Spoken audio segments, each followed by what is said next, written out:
আমি মনে করি যে আমাদের বাংলাদেশের সাথে কেউ পারবে না, কারণ আমাকে আছি যথেষ্ট আর বাসি যথেষ্ট। এরা যদি 2 মিনিটে দেশ স্বাধীন করে তাহলে আমরা আধা মিনিটে করুন। এটা তো আমাকে আগেও একটা আসিল। শুভেন্দু বিজেপি নেতা সে বলেছে যে ভারত বাংলাদেশের সাথে যুদ্ধ করতে 2-3 মিনিট লাগবে, 2-3 দিন লাগবে না, 2-3 মিনিটের মধ্যে আমরা তাদেরকে দখল করে নিতে পারবো। আসলে তার কথাকে আপনারা কিভাবে দেখছেন?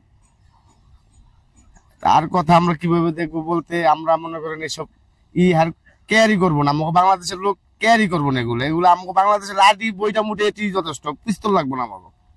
ঠিক আছে, আমরা এমনি দেশ স্বাধীন করলাম, কোনো সমস্যা নাই। তারা যদি আমাদের বাংলাদেশের যে ভূখণ্ডে ঢুকে যে বিভিন্ন ফসল নষ্ট করেছে, তো এই ব্যাপারটাও কিভাবে দেখছেন? এটা আমাদের দেশের জন্য ক্ষতিকারক, কারণ আমাদের দেশে এমনি সব কিছুর দাম বাড়তি, তারপরে তারা আমাদের ক্ষতি করতেছে।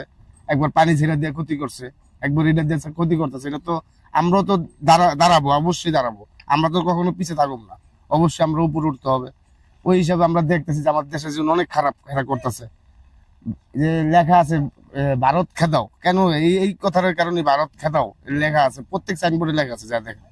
ঠিক আছে, আপনি তো জানেন যে সাম্প্রতিক বাংলাদেশ ভারতের চাঁপাইনবাবগঞ্জ বর্ডার সহ বিভিন্ন বর্ডারে যে উত্তপ্ত বিরাজ করছে, তো আসলে এই ঘটনাকে আপনারা কিভাবে দেখছেন জিনিসটা?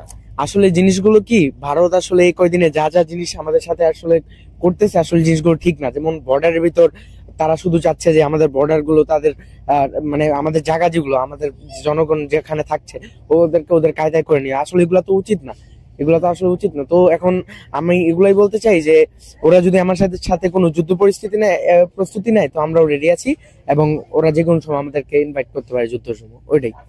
ভারতের একটা নেতা আছে শুভেন্দু, বিজেপির নেতা, সে বললো যে বাংলাদেশের সাথে যদি যুদ্ধ হয় কখনো 2-3 দিন না, 2-3 মিনিট আমরা দখল করে নেবো বাংলাদেশ। তারা কি বাংলাদেশকে এভাবে সাপোর্ট করে দেখছে কেন? এরকম করে দেখছে কেন? ওরা ভাবতেছে যে বাংলাদেশের জনগণ সবাই মানে ভয়ে আছে, যে ওদেরকে ভয় পাইতেছে। আসলে জিনিসটা এরকম না। যুদ্ধ করুক, এরপরে আমরা দেখাবো যে আমরা কি করতে পারি, আমাদের পাওয়ারটা দেখাবো। ওরা তো আমাদের কিছু মনে, আমাদের ছাত্র জনগণের পাওয়ারটা ওই সময় তারা বুঝবে।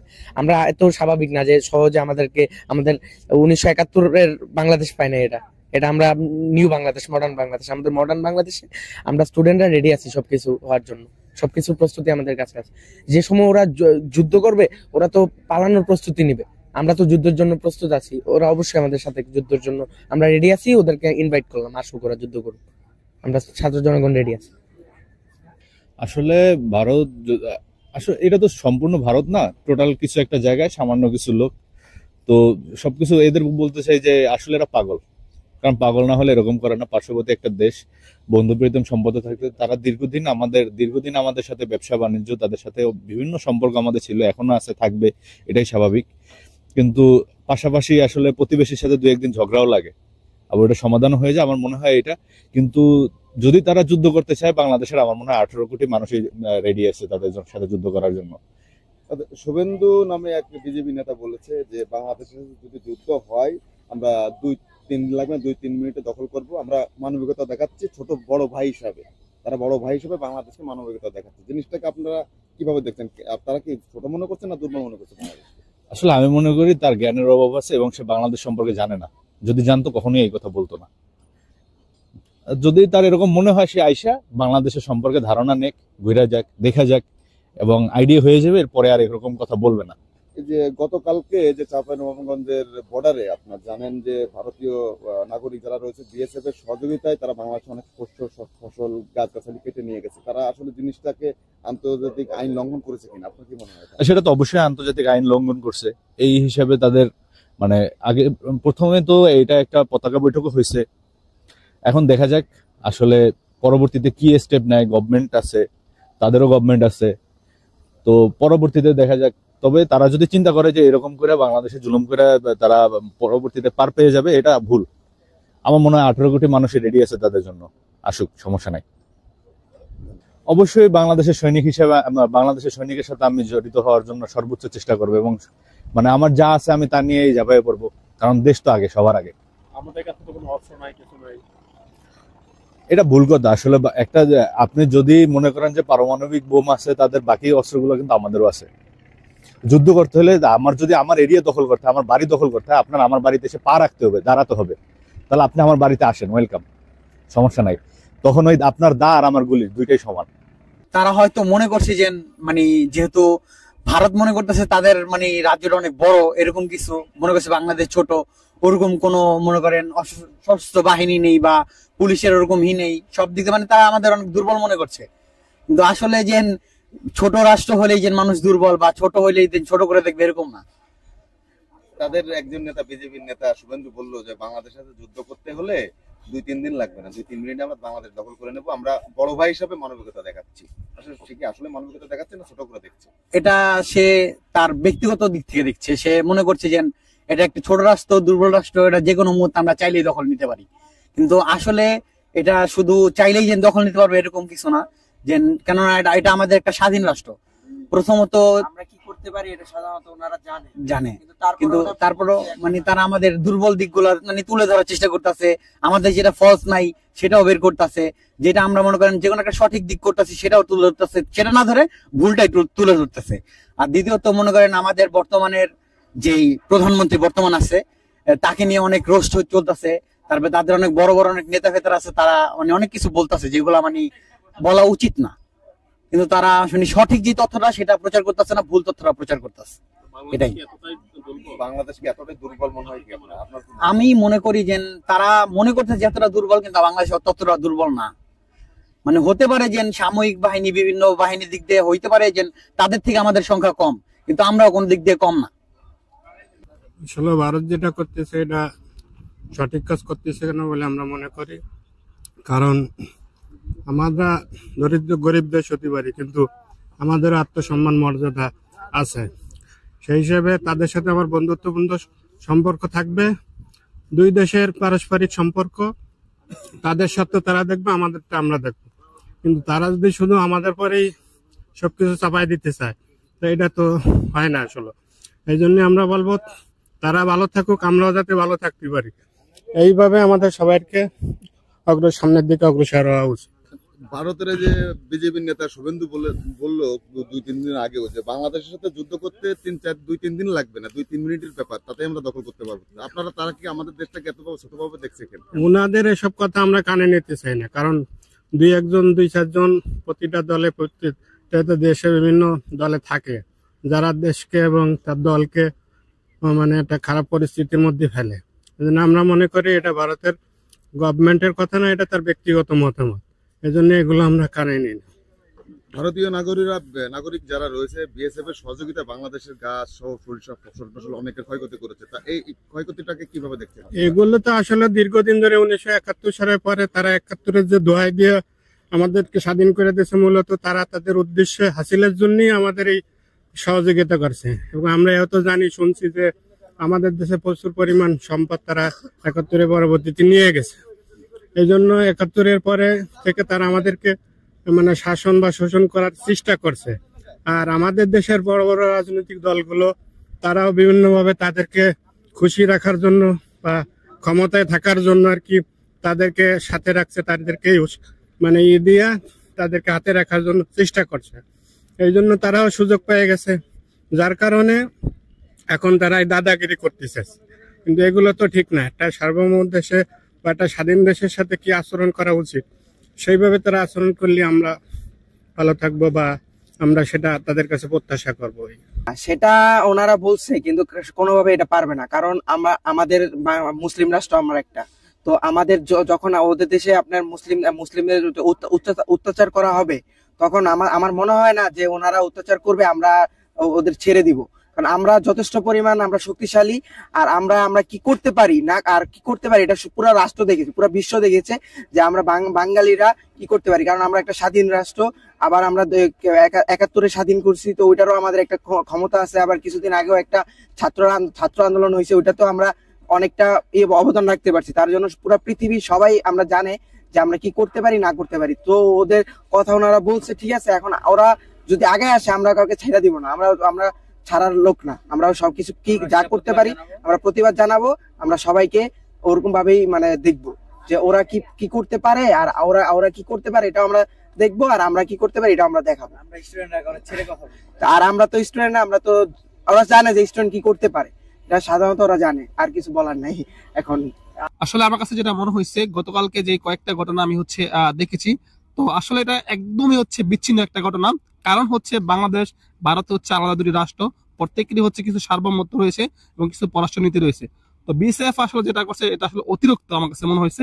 কারণ হচ্ছে বিএসএফ এর কাজ হচ্ছে কোনো রাষ্ট্রের ভিতরে গিয়ে সেটা গাছ কাটা বা এটা না, কারণ তাদের কাজ হচ্ছে মূলত হচ্ছে সীমান্ত রক্ষা, হচ্ছে কি একটা পাহারা দেওয়া। তো তারা আসলে যেটা করছে এটা আমার কাছে মনে হয়েছে একদম হচ্ছে তারা আন্তর্জাতিক আইনকে তারা কি লঙ্ঘন করেছে।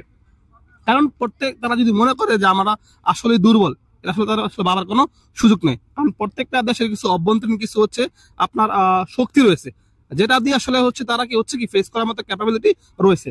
আসলে ইন্ডিয়া এখন যেটা আসলে মনে করতেছে আমার কাছে মনে হয়েছে যে আসলে বাংলাদেশকে আসলে নগণ্য বা ক্ষুদ্র, আসলে এরকম কোনো ভাবার সুযোগ নেই।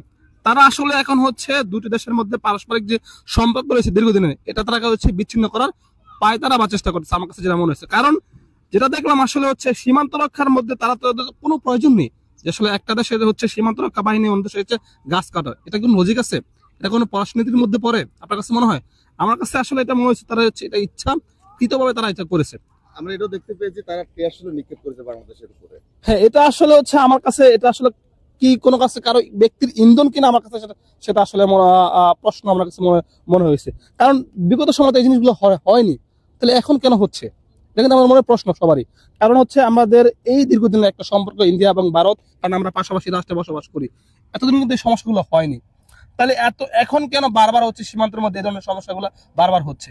এটা আসলে কোনো ব্যক্তি বা কোনো রাজনৈতিক গোষ্ঠীর কিনা আসলে ইন্ধন কিনা সেটা আসলে খতিয়ে দেখা উচিত। ভারতের যে শুভেন্দু যে নেতা, সে বললো যে ভারতের সাথে বাংলাদেশের যুদ্ধ হলে 2-3 দিন না 2-3 মিনিটে আমরা তাকে দখল করে নেব। আসলে ছোট করে দেখছে কিনা বাংলাদেশ? আসলে কি বলবো আমি, আসলে মানুষ আসলে চাইলে অনেক কিছু বলতে পারে, মৌখিকভাবে বলা আসলে বাস্তবে করা কিন্তু এর মধ্যে হচ্ছে বিস্তর তফাৎ রয়েছে।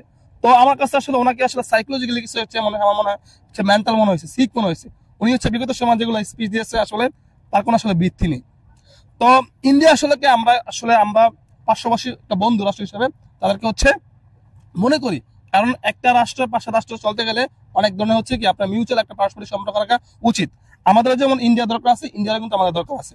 এটা আমরা ইতিমধ্যে দেখলাম, কয়েকটা নিউজে দেখেছি, যখন আমাদের যারা হচ্ছে ট্যুরিস্ট বা হচ্ছে যারা হচ্ছে পেশেন্ট ইন্ডিয়া না যাওয়াতে কিন্তু হচ্ছে তারা কিন্তু একটা ক্ষতির সম্মুখীন হয়েছে, এবং সেটা হচ্ছে ইন্ডিয়ার মানুষ দ্বারা কিন্তু স্পিচ আমরা লক্ষ্য করেছি।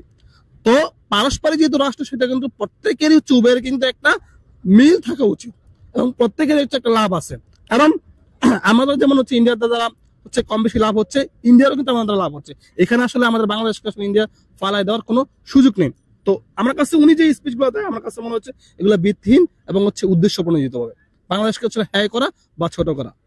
আচ্ছা, ওই যে আরেকটা কথা বলেছে উনি যে ধর্মীয় ব্যাপারে, যেটা যে বললো যে ভারতে যারা মুসলিম রয়েছে তাদেরকে পেদাও, তা সে ব্যাপারে আপনি কি বাংলাদেশের হিন্দু সম্প্রদায় যারা রয়েছে তারা তো আমার মনে হয় ভালো রয়েছে, তা সে আসলে জিনিসটা অবশ্যই এটা তো আসলে কোনো নিঃসন্দেহে বলা যায় যে আসলে যারা বাংলাদেশের আমাদের হচ্ছে হিন্দু মুসলিম রয়েছে তারা হচ্ছে যথেষ্ট একটা হচ্ছে মিউচুয়াল সম্পর্ক রয়েছে। আমি হচ্ছে আমার বাসা হচ্ছে কুমিল্লা, আমার পাশে হচ্ছে হিন্দুদের বাসা, আমরা একদম একটা পারস্পরিক সম্পর্ক, আমরা আসলে মুসলিমের সাথে যেভাবে চলি হিন্দুদের সাথে ঠিক সেভাবে চলি। আমার নিজের ব্যক্তিগতভাবে স্কুল লাইফে, কলেজ লাইফে, ভার্সিটি লাইফে প্রচুর হিন্দু বন্ধু রয়েছে, এখন তাদের সাথে আমাদের কথা হয় বিভিন্ন বিষয় নিয়ে। তার মানে হচ্ছে ধর্ম হচ্ছে একটা আলাদা হচ্ছে বিষয়, এটা আসলে মনে ধারণ করা বিষয়, এটা নিয়ে আসলে ঝগড়া করার কোনো বিষয় না। তো আসলে এটা আসলে যারা করতে চায় আসলে এটা তার উদ্দেশ্য মনোনীত করতে চায়, তো আসলে এগুলো করা উচিত না। কারণ আমার কাছে মনে হয়েছে আমরা ভবিষ্যতে চলতে গেলে ইন্ডিয়া দরকার হবে, ইন্ডিয়ার আমাদের দরকার হবে। বিএসএফ যেগুলো করতেছে আসলে এগুলা করা উচিত না, এবং এগুলো থেকে আসলে বিরত থাকা উচিত এবং হচ্ছে শান্ত থাকা উচিত। এটা বর্তমানে এখন যে পরিস্থিতি হিসেবে দেখতেছি, তাতে আপনার এই যে বর্তমান আগে সাবেক সরকার যাওয়ার পর থেকেই এই রকমের ঘটনা ঘটছে। এখন বর্তমানে এর পরিণাম কিভাবে কি করবে না করবে এর তত্ত্বাবধায়ক সরকার ভালো জানে আমার হিসাবে। এখন তারা যদি সেই হিসেবে উল্লেখ করে যেটা করবে, তা বাংলাদেশে তারাও তো বাংলাদেশে তো বসে থাকবে না, তারা যদি ওঠে তা বাংলাদেশে চুপ থাকবে নাকি? আর চতুর্দিক দিয়ে দেখা গেছে ভারত থাকলেও দেখা গেছে যে আমাদের যে এই বাংলাদেশ ছোট হইলেও সাপোর্ট আছে, বাইরে কম বেশি সাপোর্ট আছে, ঠিক আছে, এই আর কি। এখন দেখা যাক আল্লাহ ভরসা কি করে। ছোট বাংলাদেশে যদি তার অত্যাচার করে করুক, দেখো তো আল্লাহ নাকি। তারপরে মেইন সমস্যাটা হয়ে গেছে এই বিভিন্ন কারণের সমস্যা হয়ে গেছে, এই সমস্যার কারণে এইগুলো ঘটতেছে বর্তমান এই বর্ডারে। কেন আমাদের বেনাফল বর্ডারে যে পরিস্থিতি সব বন্ধ করে দিচ্ছে। আমার বাড়ি কিন্তু বেনাফল, সব বন্ধ করে দিয়েছে, কোনো ব্যবসা বাণিজ্য কিছুই নেই। আমরা এখন বর্তমানে কিছু কিছু লোক হায় করতেছে এই পরিস্থিতি। বন্ধ করছে কারা, ভারত না বাংলাদেশ? ভারত ভোটা বন্ধ করে দিচ্ছে, পেঁয়াজ রসুন সবই তো বন্ধ করে দিচ্ছে। তো বাংলাদেশে বন্ধ করে দিলে বর্তমানে বাজারে পেঁয়াজের দাম তো আমরা দেখতে পাচ্ছি হাতের নাগালেই রয়েছে। বাংলাদেশে বর্তমানে এখন উন্নত একটু বেশি হয়েছে, এই যে বন্যার পরের থেকে এই পেঁয়াজ আমদানিটা বেশি হয়েছে। মানে ক্ষেত মানে বন্যা হইলে কিন্তু মাটিটা হয় বেশি, এই কারণে ফলনটা ভালো আসে। এই কারণে একটু দাম কমছে, এত সামান্য 15 দিন আছে, তারপর তো দাম আর বাইরে যাবে না। হে তো অনেক শক্তিশালী মানুষ, সে যেন এই কথা বলতে পারে, যেন নিতে পারবো, তাহলে অনেক শক্তিশালী না। তো বাংলাদেশ কি দুর্বল মনে হচ্ছে তাদের কাছে? আপনার কি তো মনে হয়? আমাকে মনে হয় তো বাংলাদেশ দুর্বল। কেন মনে হয়? কেন পরিস্থিতি দেখা, যেভাবে পরিস্থিতি চলতে আছে এই জন্য বলতে আছে বাংলাদেশের দুর্বল।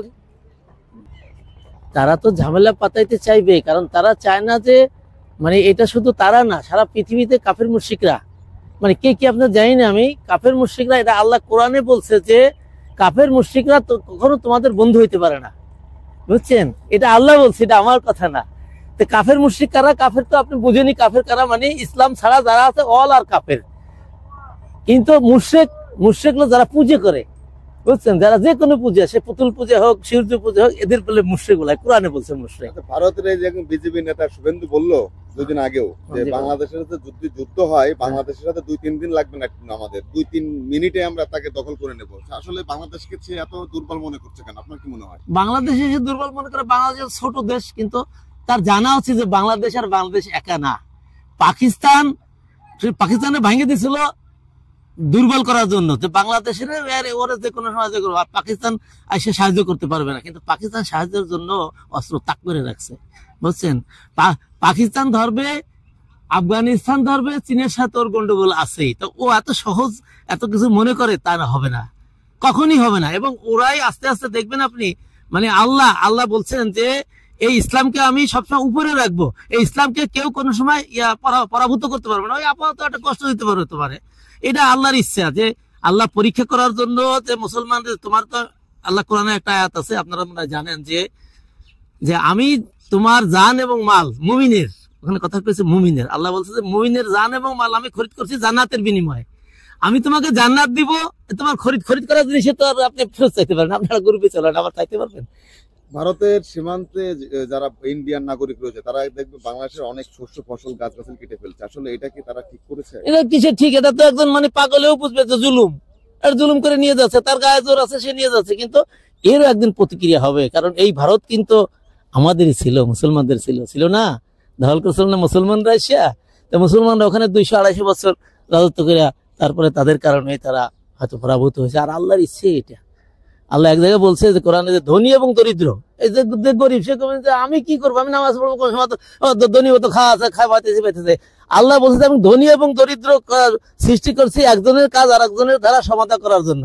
সবাই যে ধনী হতো, আপনি আসতেন কামাই জায়গা, ড্রাইভার পাইতেন না, রিক্সা চালাইতেন। বাংলাদেশকে এভাবে টিটকারি মারছে কেন? টিটকারি মারে মানে যার ক্ষমতা বেশি সে তো টিটকারি মারে। আপনার বাড়ির পাশে গরিব থাকলে আরে ভাত পাইস না, আবার জুতে মারাইস, বলে না এরকম গ্রামে অনেক কথা। গরিব রে সবাই, ওই যে গরিবের ভাবি সবাই, মানে গরিবের বউ সবাই ভাবি, আর বড় লোকের বউ খালাম্মা। এটাকে আপনারা কিভাবে দেখছেন সর্বশেষ? এইটা আমরা সর্বশেষ দেখছি যে মানে আল্লাহ তো আমাদের একদম বিনাশ করে দিবে না, এটা বলছে আল্লাহ ওয়াদা দিছে। আল্লাহ রসুল বলছিলেন যে আল্লাহ আমার উম্মতরে তুমি এই দিয়া, মানে অভাব বন্যা, তারপরে এই কাফের দিয়া সব একসাথে শেষ করে দেনা, বলে না, তা করবো না আমি। কাফের কোনোদিনও এই মুসলমানের শেষ করতে পারবে না, একটু কষ্ট দিতে পারবে, বিজয়ী মুসলমানরাই হবে। এবং আপনার বংশধরা দেখবে বিজয় তো মাস্ট আসবেই, কারণ আপনার আল্লাহ কথা বলছিল যে আরবরা তো এরকম বলছিল যে তোমরা আবার রোম দখল করবা, পারস্য দখল করছিল না মুসলমানরা, এটা ইতিহাস তো পড়ে রয়েছে।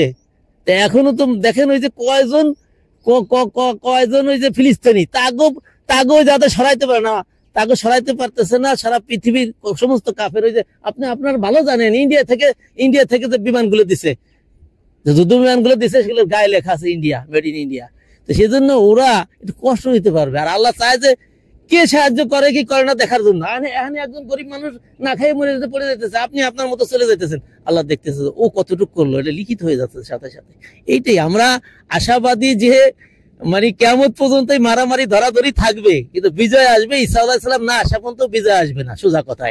এটা আল্লাহর কথা। এই মানে ঈসা আলাইহিস সালাম আসবে, মাহাদি আলাইহিস সালাম আসবে, তার আগে এরা এসে একদম ফিনিশ করে দেবে, মানে আর কোনো মুসলিম থাকবে না, সবাই মুসলমান হয়ে যাবে। যেগুলো মুসলমান হবে না ফিনিশ হয়ে যাবে, যেগুলো সারেন্ডার করবে সেগুলো ভিন্ন কথা। শুভেন্দু আরেকটা কথা বললো যে মুসলিমদের ধরে ধরে পেদাও, ভারতীয় তারা মুসলিম হয়েছে, ধরে ধরে পেদাও। এই কথাটা কেন বললো, কি কোন ভিত্তিতে বলছে সে? ভিত্তিতে বলছে এটা তো আল্লাহ বললো যে মুসলমানের শত্রু হলো সবাই এক্সেপ্ট মুসলিম, অল আর শত্রু অব দা মুসলিম। এটা তো সে বলবেই, সে তো চাইবে যে তার সমস্ত বা 2 মিনিটের ভিতরে আমি বাংলাদেশ নিয়ে যাব, এই করব সেই করব ওইটা করবো, এটা এ বলে যাইতে। সে মনে করে তার শক্তি আছে, কিন্তু আপনি জানা থাকবেন যে সৃষ্টি কিন্তু সবকিছু আল্লাহর সৃষ্টি, তাই না? স্রষ্টার সৃষ্টি সবকিছু। যদি স্রষ্টার সৃষ্টি না হইতো তাহলে ইব্রাহিম আলাইহিস সালামকে আগুনে ফেলাইলো, আর আগুন তো তার জ্বালাইতে পারলো না।